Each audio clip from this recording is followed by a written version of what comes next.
इंदौर जिले की देपालपुर पुलिस ने बुजुर्ग की सनसनीखेज हत्या का महज 48 घंटे में खुलासा कर आरोपी को गिरफ्तार कर लिया है। आरोपी और कोई नहीं बल्कि मृतक का बेटा निकला, जिसने महज 2000 रुपए नहीं देने पर पिता की पत्थर मारकर हत्या कर दी।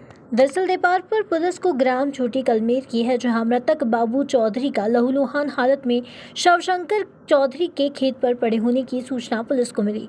सूचना एवं घटनास्थल के निरीक्षण से प्रथम दृष्टया में मामला हत्या का प्रतीत हो रहा था। एसडीओपी नीलम कन्नौज ने बताया कि शंका के आधार पर मृतक के बेटे सोहन चौधरी को हिरासत में लिया और सख्ती से पूछताछ की गई तो उसने अपना गुनाह कबूल कर लिया। आरोपी ने पुलिस को बताया कि आरोपी और उसके पिता बाबू चौधरी के बीच पैसे को लेकर रंजिश थी। 15 जून को आरोपी ने पिता से 2000 रुपए मांगे। जब पिता ने पैसे देने से इनकार किया तो गुस्से में आकर बेटे ने सिर पर पत्थर मारकर पिता को मौत के घाट उतार दिया। जैसे आप लोगों को जानकारी होगी, 15 जून की घटना है। रात में एक बाबू पिता मांगीलाल करके है, जिसकी लाश उसके खेत पे मिली थी, जिसकी सूचना हम लोगों को 16 तारीख को मिली है। जिसमें प्रथम दृष्टया ऐसा प्रतीत हो रहा था कि उसके किसी के द्वारा हत्या की गई है।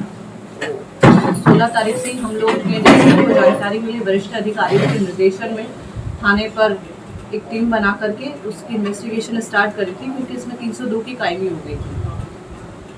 क्योंकि ये घटना जो थी, जो मृतक था उसके खेत के पास में उसकी बॉडी मिली थी, और वहीं पर जब हमने घटनास्थल विजिट किया तो वहाँ पर कुछ 2 पत्थर पड़े हुए थे जिसमें खून लगा हुआ था, जिससे प्रतीत हो रहा था कि बिल्कुल जो पीएम वगैरह भी हुआ था, हॉस्पिटल से यही जानकारी मिली थी कि उसके सिर पे कहीं चोट है, जिसकी वजह से उसकी डेथ हो गई है।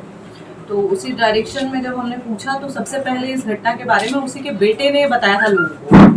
जब वहाँ से निकल के गया और उसने बताया कि किसी ने उसके फादर को मार दिया, तो सबसे पहले तो चूंकि और कोई था नहीं वहाँ पर, वही वहाँ से निकला, तो हमें सस्पेक्टेड वही लगा। हम लोगों ने उसी डायरेक्शन में आसपास लोगों से, परिजनों से, सबसे बातचीत करी, तो पता चला कि उसके और उसके पिताजी के बीच में जो था, कुछ पैसों को लेकर के रंजिश थी। वो कुछ पैसे मांग रहा था और कहीं ना कहीं उनका विवाद चल रहा था। तो इसी बारे में हमने जब फर्दर इन्वेस्टिगेशन करी तो पता चला कि उसका जो बेटा है सोहन, उससे हमने सख्ती से पूछताछ करी और आसपास जो भी हमसे सूचना कलेक्शन हुई है उसके आधार पर उसने कबूल किया कि उसी ने हत्या की। बिल्कुल ऐसे ही बता रहा है, उसका भी यही कहना है कि उस दिन ये नशे में था वहाँ पर, और उस दिन वो कहीं कुछ पैसे उसके पास आए थे कहीं से उसके पिताजी के पास में, वो पैसे ही मांग रहा था, थोड़े से 2000 रुपए के अराउंड ही उसने बताया है मांग रहा था, और उसी बात पे उसने मना कर दिया तो उसने पत्थर से वहीं पे अपने पिताजी की हत्या कर दी। देपालपुर से संदीप सेन की रिपोर्ट।